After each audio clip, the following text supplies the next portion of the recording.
So I'll be reading the comments from my old phone. This was a phone that was given to the channel about 5 years ago by Anthony, who was one of Egil Thorsen's or Cy Carter's best friends. And I've always been very thankful for the fact he gave us a phone when we needed a better phone to film from, because it's always been a bit of a struggle having decent camera equipment. And at some point I'm going to try to get my decent cameras up and running to improve the quality.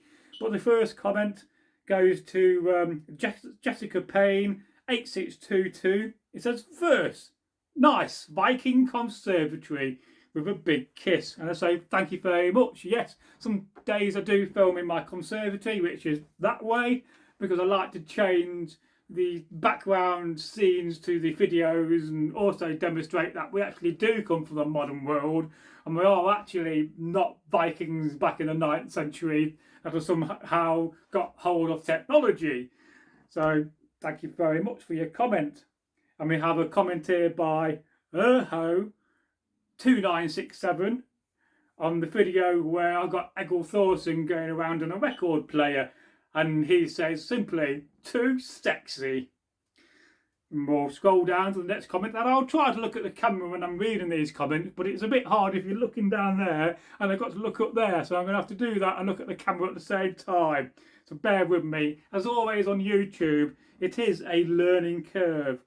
So we've got a comment here from Jorvik Vikingar.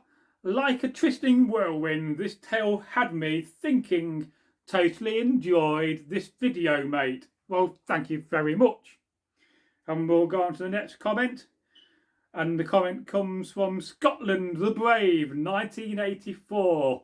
It says, "Thank you. I've always overcomplicated it saying sea hacks.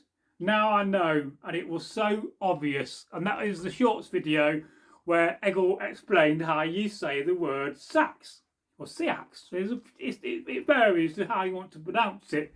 But I think in the future I'm going to cover some more of these Anglo-Saxon and Viking sayings and explain to my best ability how to say them. So we've got to scroll down and hunt for the next comment. And then we're going to get onto the comments from where I left off the other day, hopefully in this video. So Jorvik Vikinger says, "Remember this one from my childhood." Oh, well, thank you very much. We'll scroll down a bit further, and I hope everyone is having a great day wherever you may be in the UK or indeed the world. Of course, if you're living and watching this off planet, then that's a bit spooky, isn't it? You know. And we got another comment from Jessica Payne 8622. It says, Do you two do tours? You should for educational purposes. Well, it'd be slightly difficult now that Egil's passed away, and certainly back when Egil was alive, he did go around the education system, first of all with Tyrkir Thorkolson, who had a business called Invaders Workshop from the late 1980s, not the 1880s, because that will make him really, really old. And then at some point after that, he created his own business called Time Players, and he went round with another guy teaching and doing storytelling in schools. And yes, I often do think to myself, if they had the money and the coin to get insurance and start a business doing that, I would do myself. But as always, it takes money, which I just don't have a lot of, and everything costs money these days. But certainly within the educational system, and I do have some friends who are teachers, and a couple are history teachers, and they know what I do, and they're fans of the channel. They're a bit shy, so they don't leave comments. And they both asked me quite a few times, "Will you please come in at some point dressed as an Anglo-Saxon or a Viking or Norman, just to spend the morning with, you know, the children that I teach, because they would really, really love that." And I think also doing storytelling in schools would also work, probably more so than educational Viking a business, simply because a lot of schools and those sort of places don't have the budget these days to hire people like me. But certainly I think doing storytelling and doing a tour of storytelling would be quite a fascinating thing to do. So we've got another comment by Erho2967, and I really must get my glasses on to read these, or get a bigger phone, and he says, "Nice, thank you." And we've got a comment here from Be Scared This audio hit hard. That's an awesome helmet though. And that was a video which had some positive words to one of my Viking helmets. And sometimes if I don't take the videos off and put them on my computer, running through an editor, especially if they're from CapCut, some days the audio can be like through the roof. And you know, you listen to the video and it deafens you. So there's a lesson there to be learnt to people that make content. And sometimes I'm guilty of this because I don't always take the time to edit videos through an editor like DaVinci Resolve, but I did do a batch of videos last night and I am working on another batch of videos just to edit through that software. And I'm also hoping to improve the quality of the video because some days it was a bit late in the evening when I'm filming, it can be a bit grainy, so I've gone from FD to Ultra HD. And then we got a comment here from Earthquake Magoon 2505, who's a very old subscriber on the channel. I believe that's Ragnar. And he says, these stories are so cool, love them. Hail Forseti, Skell. And that was in relation to the story of Forseti and the wise men of the Frisians, when King Charles of France, was the first I think, ordered that a new set of laws should be made for the people of the Frisians. And all the wise men of the Frisians got together to try to make a new set of laws. But lo and behold, they failed. And so King Charles thought, oh, I'm going to punish these guys by putting them in a longboat without a rudder and let them set sail, and then they can disappear from Ireland and not be my problem no more. And then something quite magical and amazing happened. In a flash of lightning, Forseti, the god of justice and law in the Viking culture, appeared on the longship. And he got his magical axe out and used it as a rudder and came upon an island which is now called Forseti Island, and he founded a role, and then he wrote out a new set of laws for the Frisians to live by, hence the story of Forseti and the wise men of the Frisians. And I hope I pronounced that right. I'm English, so I'm going to pronounce Frisians the way I think it should be pronounced in English. But if you're from Frisia and you're Frisian, then I'm probably butchering the pronunciation, but I'm not being disrespectful. And then we've got a comment here from DJ Onid Berserkensen 653. I might put a bit of a longer haft on the axe just to get a couple more inches of reach. And he's talking about an axe, maybe this one, I don't know. And he says, but I must admit, the sword just has that bit more of a cool factor. And yes, I mean, we all love axes and we all love lanceaxes. So swords certainly have that cool factor to them. And I think that's very, very right. So, and we've got Liam Broad 6530. While there I'm better with a sword, I got to admit for some reason I find the Saxon T-axe, which is this one here, intriguing. Probably what I use it if I was a peasant. That was probably with a spear. So, I'm just reading the comment how it's written. And Drunken Fetton Callahan says, wonderful, thank you very much. And we have another comment here from Interrogation Files. I hope I'm reading that right because I do need to wear glasses. I'd take nothing, I'd run. So instead of having a weapon, he will just run away. You know, you can't blame some people, it's natural instinct to get away from danger. But if you're in a shield wall and there's 100 men, it can be quite difficult to run away. And I can certainly remember when I first started reenacting in the American Civil War reenactor, I used to belong to the 69th Irish Regiment. And we had a sergeant and an officer over Vaughan who used to like to say to guys, right, Andy, I want you to run away like you're deserting from the battlefield, and then I'm going to turn around and shoot you with my musket. So I'd run away and there'd be another guy, we're deserting, and then we'll both get shot by our sergeant and die in a horrible way. Because it also gave you a rest from the battle, especially on those days when it was very hot. And of course it's great entertainment for the public. So, and Drunken Fenton Callahan says, these is amazing. You're living my dreams, sir. Well, thank you very much. Living the dream as a Viking, the best I can anyway. And Story Archive says, very cool video, guys. Well, thank you very much. And this is just from the last couple of days. And he left another comment with 3 laughing emojis on another video, which I don't quite know what the video is, because it doesn't give me the title. And I'm trying to encourage people as well to leave emojis in the comments. So if you like this video, then please consider leaving us a good old shield emoji, or you could leave us a good old knife emoji. Here's a shield. Leave a good old shield emoji, folks. And it's just a way for you to interact on the channel and be part of what we are as Northworthy, because we're a family, and together we are stronger, and together we are better. And without you guys, we'll have no audience, and I'll just be making videos for myself, which I don't mind, because I do watch my own videos now and again, and I do try to watch all my videos when I film and edit them, and I kind of think to myself, oh yes, I'm quite entertaining. So yes, so we'll carry on.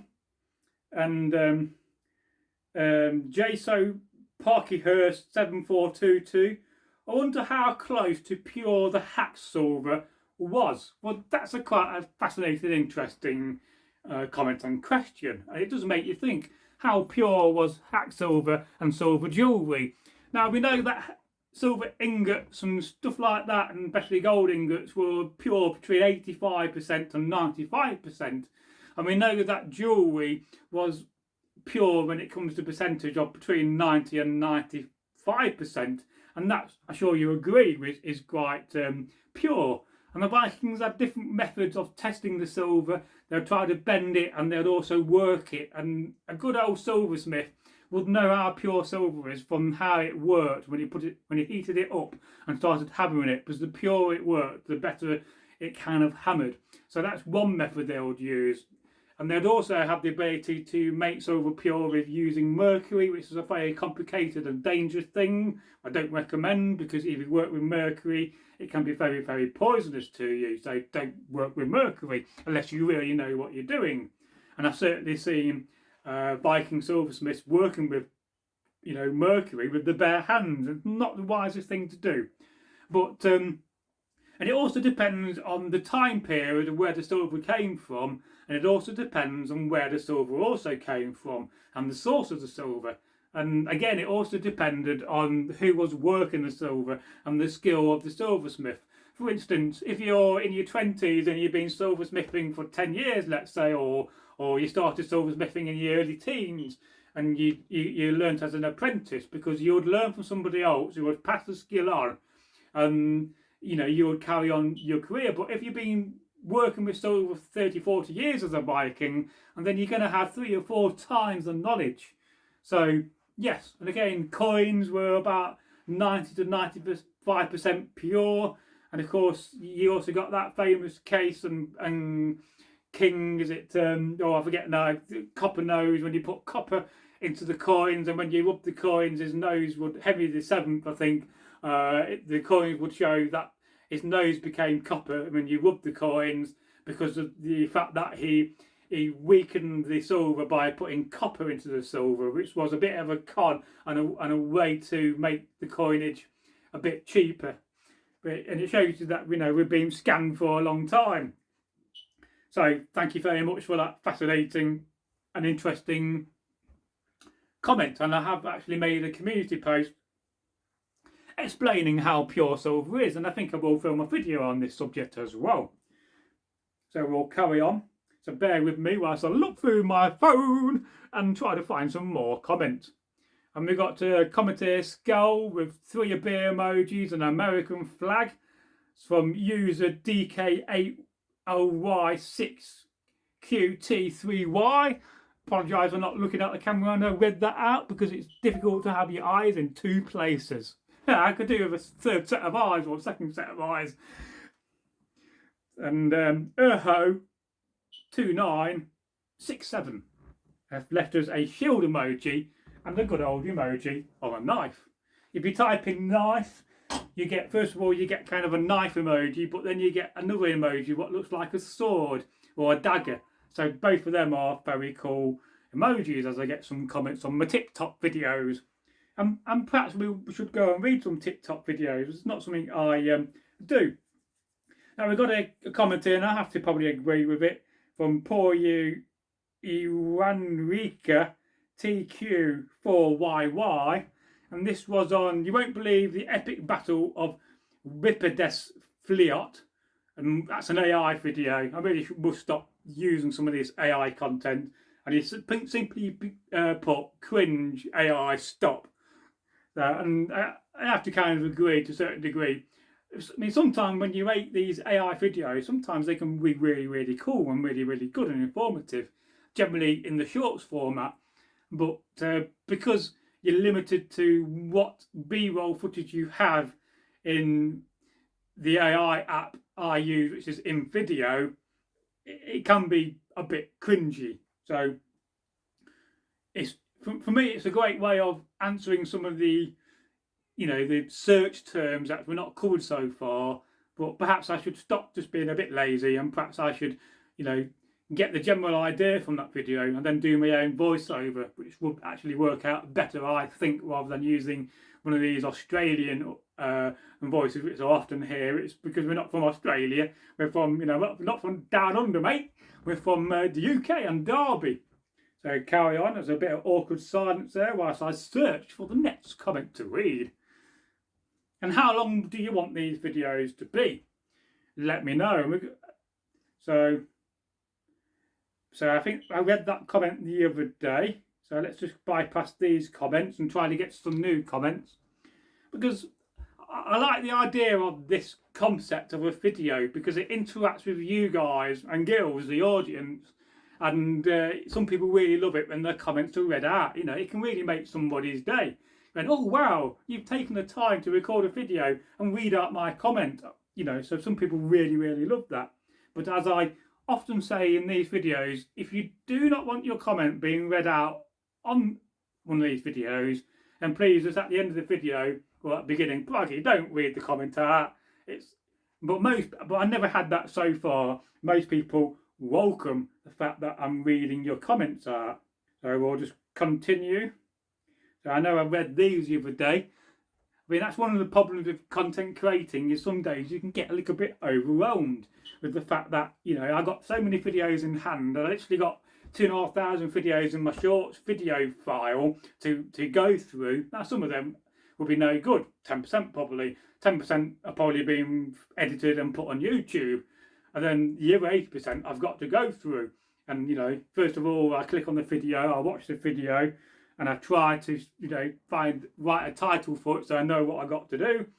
But it can be a bit overwhelming, YouTube. But just take your time and slow down, and eventually you'll get there. And I did watch a video the other day talking about the fact that some days slowing down on YouTube can be a good thing, where a guy talks about, well, you should do 2 weeks where you put out, 2 long format videos and 2 or 3 or 4 short videos a week, instead of me doing, 3 or 4 videos a day. So would that be something you welcome on the channel, or do you want me to keep up with the current rate of what I'm putting out? So we got a comment here from did John Eld Berserkerson 653. I'm not sure if I read this one out yet. I'm more of a spearman myself, but I have a small bearded axe on my hip in case someone getting close. And I think that's a good point. That yes, you may have a shield, which I've got one down here. Always got a shield handy. Don't drop it on your foot, they're blooming heavy. And Viking shoots, they don't exactly give you much protection. I can't get my leg up because I've got rather tight tunic around me. So having a shield and a spear and an axe and a sea axe, that's your basic tools and weapons you need for the battle. And of course, if you can afford a lance axe, even better. And if you're really rich, then you'll be having chain mail on, and a good sword. So I've got a comment here. Did Vikings and Saxons have underwear? Well, this is a fascinating subject. Now we know from the Viking sagas and written accounts, there's at least 2 mentions in the sagas about underwear or undergarments, as they would call them. Maybe they call them, your under trousers or under breeches.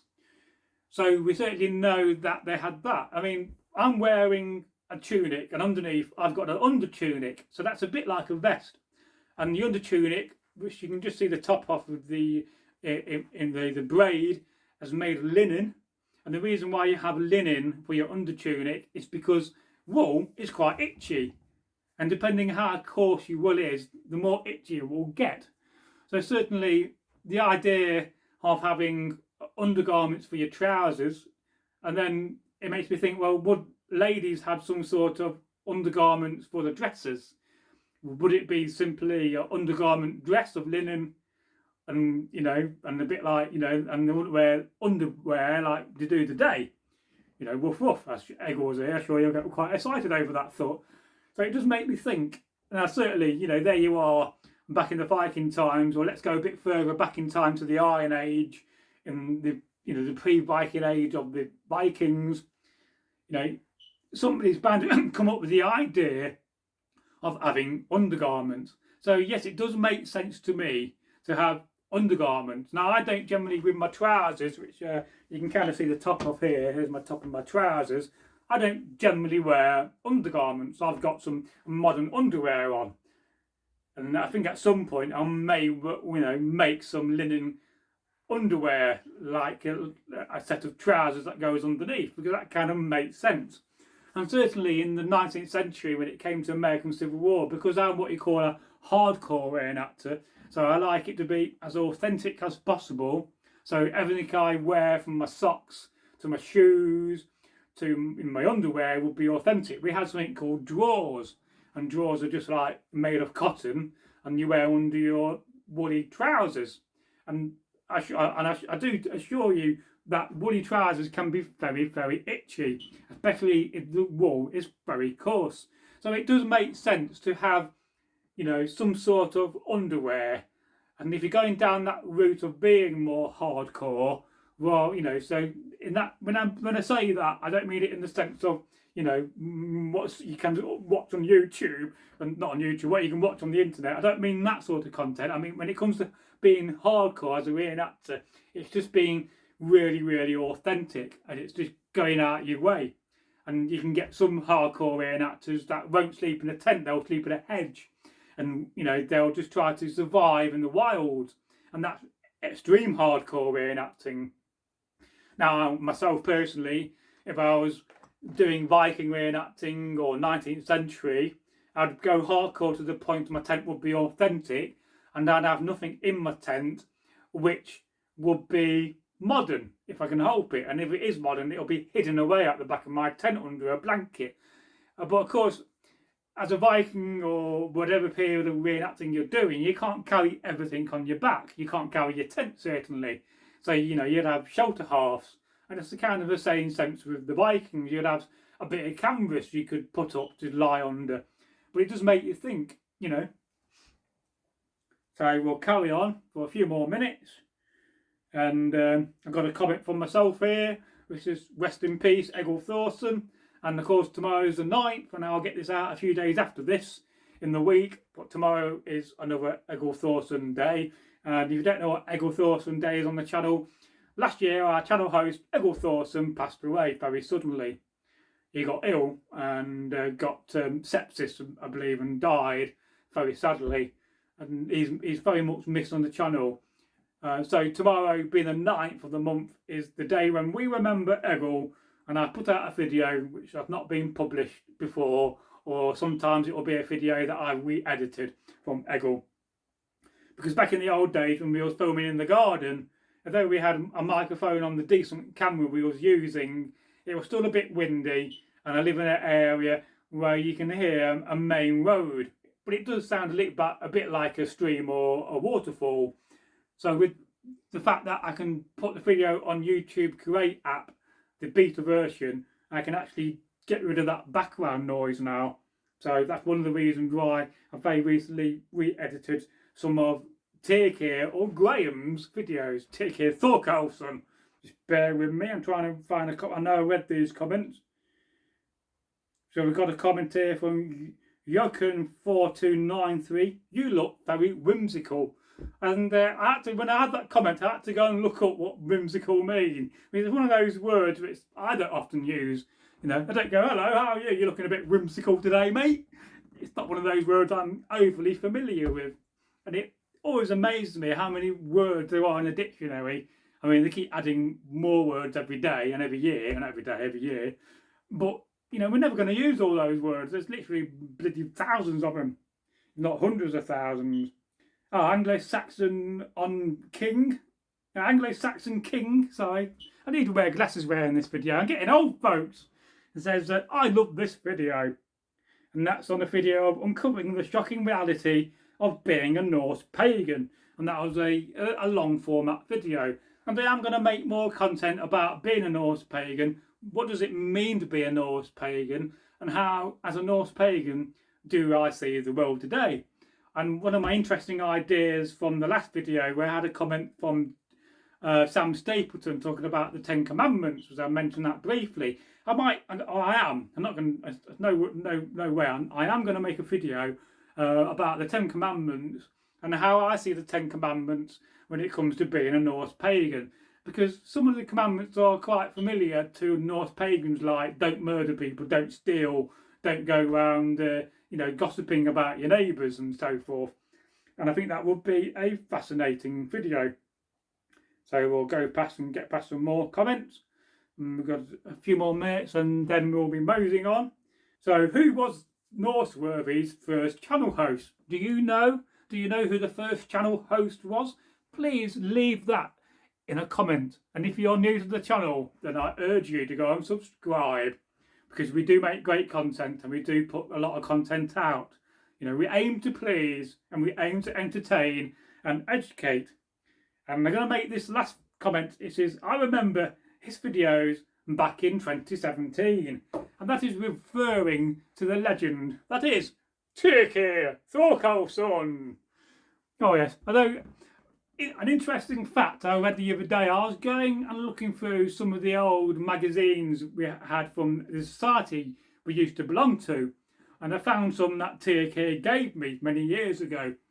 And there's always a letter from Tyrkir, because he was the leader of the group, so he had to write a monthly or bi-monthly report on what's happening. And I noticed his name was different. I noticed his name was Tyrkir Njolsson and not Tyrkir Thorkelson.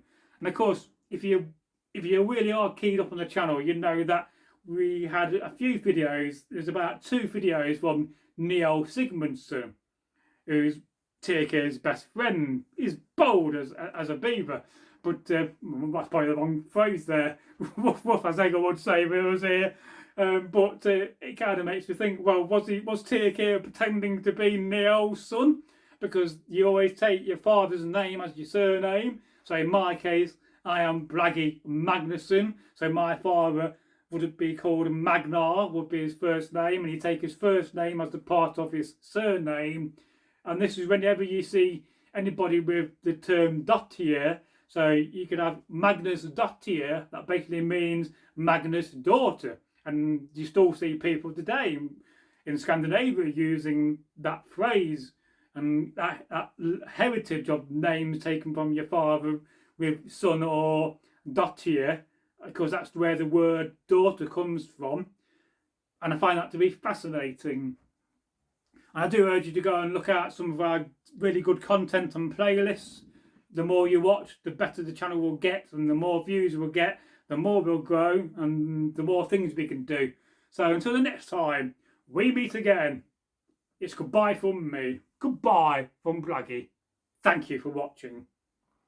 Because I don't often bow. I certainly won't bow to no God and no man. But I will bow to you and say thank you very much. Because I think it's always great. Especially if you've got the end of the video. And it's been 30 minutes. Wow. Well, nearly 30 minutes. So, amazing. Goodbye. I'm going now to go and make a cup of tea. Going to make a cup of tea. But oh, shall I have some biscuits? Yes.